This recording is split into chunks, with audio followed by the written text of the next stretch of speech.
যত মায়া মমতা করে তার চাইতে বেশি কিন্তু কি করতে হবে, আমার মোহাম্মত তার দিলের ভিতরে রাখতে হবে, তাহলে তিনি হবে পরিপূর্ণ ঈমানদার।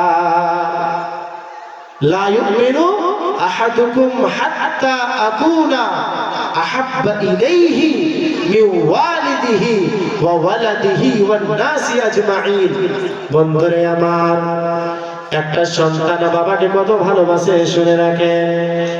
একটা সন্তান বাবা যখন পৃথিবী ছেড়ে চলে যায় তখনই তাকে তিনি বুঝতে পারে একটা বাপের মর্যাদা কি রয়েছে, একটা মায়ের মর্যাদা কি রয়েছে, বাপ কি জিনিস, মা কি জিনিস, তখনই বুঝতে পারে। না হলে বিশ্বাস না হলে এখন মাহফিলে যতজন বসে আছেন, যারা মা নাই, যারা বাপ নাই, পৃথিবী ছেড়ে চলে গিয়েছে, তার অন্তরে হাত দিয়ে দেখে, যখন মায়ের কথা চলে আসে তার হৃদয়টা কেঁপে উঠে যায়, যার বাবার কথা যখন চলে আসে তার হৃদয়টা কেঁপে উঠে যায়। তাহলে বাপ মা কি জিনিস, এতটুক ভালোবাসা হতে পারে বাপের জন্য সন্তান, যার ভালোবাসা সন্তান থাকবে, বলছে আব্বা বাবু তুমি নরম হয়ে গিয়েছো, তুমি অসুস্থতে এখন আছো বাবু, আব্বা জান আপনি কাজে যাবেন না, আমি যতদূর তাক পারবো নিজে ইনকাম করে তোমাদের উপরে খরচ করব, আব্বা আপনি কাজে যাবেন না। কারণ কি, একটা সন্তানের ভালোবাসা, একটা সন্তানের মহব্বত, একটা সন্তানের প্যার বাবার উপরে রয়েছে। বাবা যদি কাজে যায় তাহলে শরীরটা কিন্তু খারাপ হয়ে যাবে, এই জন্য একটা সন্তান বাবাকে কিন্তু বলে বাবা কোনো কাজে যাবেন না, আমি নিজে ইনকাম করে আপনাকে খেলাবো, আমার ইনকামে আপনি খাবেন।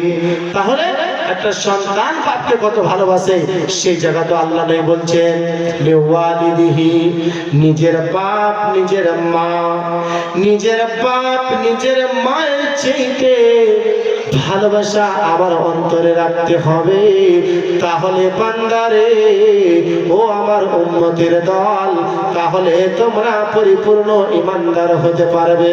শুধু তাই নয়, ওয়ান নাসি আজমাইন, পৃথিবীর বুকে যত লোক রয়েছে, যত মানুষ রয়েছে, সমস্ত মানুষ থেকে বাপ মা ভাই বোন নানা নানি দাদা দাদি চাচা ফুফু খালা মামু, এক কথায় যত রিশতেদার রয়েছে, সমস্ত রিশতেদার থেকে আত্মীয় স্বজন থেকে ভালোবাসা নিজের দিলের ভেতরে নবীজিকে রাখতে হবে।